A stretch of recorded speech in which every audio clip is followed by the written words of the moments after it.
खाने के बाद लेटना। दोपहर का समय था। राजा अकबर अपने दरबार में बैठे कुछ सोच रहे थे। अचानक उन्हें बीरबल की कही हुई एक बात याद आई। उन्हें याद आया कि एक बार बीरबल ने उन्हें एक कहावत सुनाई थी, जो कुछ इस तरह से थी: खाने के बाद लेटना और मारने के बाद भागना एक सयाने मनुष्य की निशानी होती है। राजा सोचने लगे, अभी दोपहर का समय है। यकीनन बीरबल खाने के बाद सोने की तैयारी में होगा। चलो आज उसकी बात को गलत साबित किया जाए। यह सोचकर उन्होंने एक सेवक को आदेश दिया कि इसी वक्त बीरबल को दरबार में उपस्थित होने का संदेश दिया जाए। बीरबल अभी खाना खाकर बैठे ही थे कि सेवक राजा का आदेश लेकर बीरबल के पास पहुंचा। बीरबल आदेश के पीछे छिपे राजा की मंशा भली भांति समझ गए।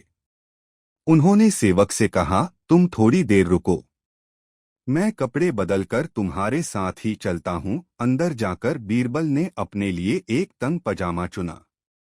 पजामा तंग था तो उसे पहनने के लिए उन्हें बिस्तर पर लेटना पड़ा।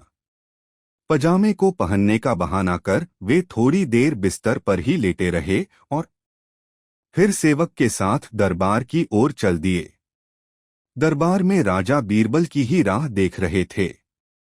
उनके वहां पहुंचते ही राजा ने पूछा, क्यों बीरबल, आज खाने के बाद लेटे थे या नहीं? बीरबल ने जवाब दिया, जी महाराज, जरूर लेटा था। यह सुनकर राजा को बहुत गुस्सा आया। उन्होंने बीरबल से पूछा, इसका मतलब यह है कि तुमने मेरे आदेश का असम्मान किया। तुम उसी समय मेरे सामने क्यों उपस्थित नहीं हुए? इसके लिए मैं तुम्हें सजा देता हूँ। बीरबल ने तुरंत जवाब दिया, महाराज, ये सच है कि मैं थोड़ी देर लेटा था, लेकिन मैंने आपके आदेश की अवहेलना नहीं की है। आपको मुझ पर यकीन न हो तो आप सेवक से इस बारे में पूछ सकते हैं। हाँ, ये अलग बात है कि मुझे इस तंग पजामे को पहनने के लिए बिस्तर पर लेटना पड़ा था। बीरबल की इस बात को सुनकर अकबर हंसे बिना रह न सके और उन्होंने बीरबल को दरबार से जाने दिया। इस कहानी से हमें यह सीखने को मिलता है कि परिस्थिति को भांपते हुए हमारे द्वारा उठाया गया एक कदम हमें अनेक मुसीबतों से बचा सकता है। जब बीरबल बच्चा बना। एक बार की बात है, बीरबल को दरबार आने में देरी हो गई। राजा अकबर बेसब्री से बीरबल का इंतजार कर रहे थे। जैसे ही बीरबल दरबार में पहुंचे, अकबर ने उनसे देरी का कारण पूछा। बीरबल कहने लगे कि आज जब वह घर से निकल रहे थे तो उनके छोटे छोटे बच्चों ने उन्हें रोक दिया और कहीं न जाने की जिद करने लगे। किसी तरह बच्चों को समझा बुझाकर निकलने में ही देरी हो गई। राजा को बीरबल की इन बातों पर बिल्कुल यकीन नहीं हुआ। उन्होंने सोचा कि बीरबल देर से आने का झूठा बहाना कर रहे हैं। उन्होंने बीरबल को कहा कि बच्चों को मनाना इतना भी कठिन काम नहीं है। अगर वे ना माने तो थोड़ा डांट पटकर उन्हें शांत किया जा सकता है। वहीं बीरबल इस बात से परिचित थे कि बच्चों के मासूम सवालों और जिद को पूरा कर पाना बेहद मुश्किल होता है। जब अकबर इस बात से संतुष्ट न हुए तो बीरबल को एक उपाय सूझा। उन्होंने राजा के सामने एक शर्त रखी। उन्होंने कहा कि वह इस बात को सिद्ध कर सकते हैं कि छोटे बच्चों को समझाना बहुत मुश्किल होता है, लेकिन इसके लिए उन्हें एक छोटे बच्चे के जैसे व्यवहार करना होगा व राजा को उन्हें समझाना होगा। राजा इस शर्त के लिए तैयार हो गए। अगले ही पल बीरबल एक बच्चे के जैसे चिल्लाने और रोने लगे। राजा ने उन्हें मनाने के लिए उन्हें अपनी गोद में उठा लिया। बीरबल गोद में बैठकर राजा की लंबी मूंछों से खेलने लगे। कभी वे बच्चों की तरह मुंह बिगाड़ते तो कभी मूंछों को खींचने लगते। अभी तक राजा को कोई आपत्ति नहीं हो रही थी। जब बीरबल मूंछों से खेलकर थक गए तो गन्ना खाने की जिद करने लगे। राजा ने बच्चा बने बीरबल के लिए गन्ना लाने का आदेश दिया। जब गन्ना लाया गया तो बीरबल ने नई जिद पकड़ ली कि उन्हें छिला हुआ गन्ना चाहिए। एक सेवक द्वारा गन्ने को छिला गया। अब बीरबल जोर जोर से चीखने लगे कि उन्हें गन्ना छोटे छोटे टुकड़ों में कटा हुआ ही चाहिए। उनकी जिद को पूरा करने के लिए गन्ने को छोटे छोटे टुकड़ों में काटा गया। जब राजा ने इन टुकड़ों को बीरबल को खाने के लिए दिया तो बीरबल ने उन टुकड़ों को जमीन पर फेंक दिया। राजा को यह देखकर बहुत गुस्सा आया। उन्होंने गुस्से से बीरबल से पूछा, तुमने गन्ने को नीचे क्यों फेंका? चुपचाप से इसे खा लो। डांट सुनकर बीरबल अब और भी जोर से रोने व चीखने लगे। अकबर ने प्यार से पूछा, कहो बीरबल, तुम क्यों रो रहे हो? बीरबल ने जवाब दिया, मुझे अब छोटा नहीं एक बड़ा गन्ना चाहिए। अकबर ने उन्हें एक बड़ा गन्ना लाकर दिया, लेकिन बीरबल ने उस बड़े गन्ने को हाथ तक न नहीं लगाया। अब राजा अकबर का गुस्सा बढ़ रहा था। उन्होंने बीरबल से कहा कि तुम्हारी जिद के अनुसार तुम्हें बड़ा गन्ना लाकर दिया गया है, तुम इसे न खाकर रो क्यों रहे हो? बीरबल ने जवाब दिया, मुझे इन्हीं छोटे छोटे टुकड़ों को जोड़कर एक बड़ा गन्ना खाना है। राजा ने बीरबल की इस जिद को सुनकर अपना सिर पकड़ लिया और अपनी जगह जाकर बैठ गए। उन्हें परेशान देखकर बीरबल ने बच्चा बनने का नाटक खत्म किया और राजा के समक्ष गए। उन्होंने राजा से पूछा, क्या अब आप इस बात से सहमत हैं कि बच्चों को समझाना यकीनन एक मुश्किल काम है? राजा ने हाँ में सिर हिलाया और बीरबल को देख मुस्कुराने लगे।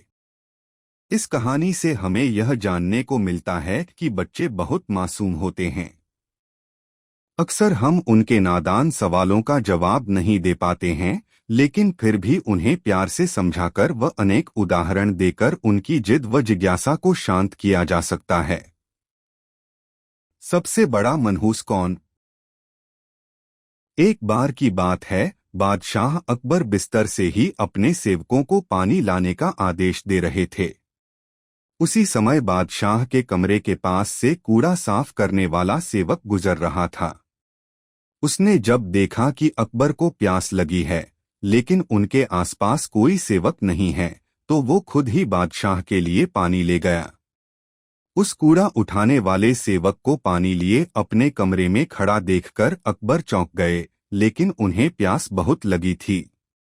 ऐसे में बिना ज्यादा सोचे समझे अकबर ने उसका लाया हुआ गिलास पकड़ा और पानी पी लिया। उसी वक्त अकबर के कुछ खास कार्यकर्ता उनके कमरे में पहुंचे। उन्होंने कूड़ा उठाने वाले सेवक को वहां देखते ही उसे कमरे से तुरंत बाहर जाने के लिए कहा। फिर उन्होंने कुछ देर बादशाह से बात की और वो भी उनके कमरे से चले गए। तभी कुछ देर बाद बादशाह अकबर का पेट खराब होने लगा। जैसे जैसे दिन ढलता गया, उनकी तबीयत और बिगड़ गई। बादशाह की ऐसी हालत देखकर बड़े से बड़ा हकीम बुलवाया गया, लेकिन दवाई लेने के बाद भी उनकी तबीयत में कोई सुधार नजर नहीं आ रहा था। तभी राजवैद्य ने बादशाह को ज्योतिष बुलवाने का सुझाव देते हुए कहा, बादशाह, लगता है आप पर मनहूस इंसान का साया पड़ गया है। राजवैद्य की बात का मान रखते हुए अकबर ने ज्योतिष को बुलाने का आदेश दिया। तभी अकबर के मन में हुआ, किसी मनहूस की परछाई तो मुझ पर पड़ी नहीं, बस कूड़ा साफ करने वाले का लाया हुआ पानी मैंने पिया था। यह सोचते ही उन्होंने उस कचरा साफ करने वाले कर्मचारी को सजाए मौत सुना दी। बादशाह का आदेश मिलते ही सिपाहियों ने उस नौकर को जेल में डाल दिया। कुछ देर बाद बादशाह के इस आदेश के बारे में बीरबल को पता चला। वो तुरंत उस कर्मचारी के पास पहुंचे और कहा कि तुम चिंता मत करना, मैं किसी न किसी तरकीब से तुम्हें बचा ही लूंगा। इतना कहकर बीरबल तुरंत बादशाह अकबर के पास पहुंच गए। बीरबल ने बादशाह से पूछा, आपको क्या हुआ है? कैसे इतना बीमार पड़ गए? जवाब में अकबर बोले, बीरबल, एक मनहूस इंसान की छाया मुझ पर पड़ गई और मैं बीमार हो गया। बादशाह का जवाब सुनते ही बीरबल उन्हीं के सामने हंसने लगे। यह देखकर अकबर को बहुत खराब लगा। उन्होंने कहा, बीरबल तुम मेरी बीमारी का मजाक उड़ा रहा हो। बीरबल ने कहा, नहीं नहीं बादशाह, मुझे तो बस इतना कहना है कि अगर मैं आपके सामने उस कूड़ा उठाने वाले कर्मचारी से भी बड़ा मनहूस इंसान ले आऊं तो क्या आप नौकर की सजा माफ कर दोगे? अकबर ने पूछा, उससे भी बड़ा मनहूस कोई हो सकता है क्या? चलो तुम किसी बड़े मनहूस को ले आते हो तो मैं उस व्यक्ति को मुक्त कर दूंगा। तभी तपाक से बीरबल बोल पड़े कि महाराज, उससे बड़े मनहूस आप स्वयं ही हैं। उस मामूली नौकर ने तो बस आपकी प्यास बुझाने के लिए आपको पानी दिया, लेकिन आपको लग रहा है कि उसके कारण आपकी तबीयत खराब हो गई है। उस बेचारे नौकर का तो सोचिए जरा, वो तो आपको पानी पिलाने की वजह से जेल में पहुंच गया। सुबह सुबह आपको देखने की वजह से उसका दिन तो छोड़िए पूरा जीवन बर्बाद हो गया। अब कुछ देर में उसे मौत की सजा मिल जाएगी। अब आप ही बताइए, तबीयत खराब होना बड़ी मनहूसियत है या मौत की सजा मिलना? आगे बीरबल बोले, अब आप खुद को मौत की सजा मत देना, क्योंकि आप हम सभी के बादशाह हैं और हमें जान से भी ज्यादा प्यारे हैं। बीरबल की ऐसी बुद्धिमता वाली बातें सुनकर बीमार अकबर जोर से हंस पड़े। उन्होंने तुरंत ही सिपाहियों को कूड़ाकचरा उठाने वाले उस नौकर को जेल से रिहा करने का आदेश दिया। साथ ही साथ उसकी मौत की सजा भी माफ कर दी। अगर आपको ये कहानियाँ पसंद आई हो तो हमारे चैनल कोको हिंदी स्टोरीज को सब्सक्राइब करें, वीडियो को लाइक करें और अपने दोस्तों के साथ शेयर करें।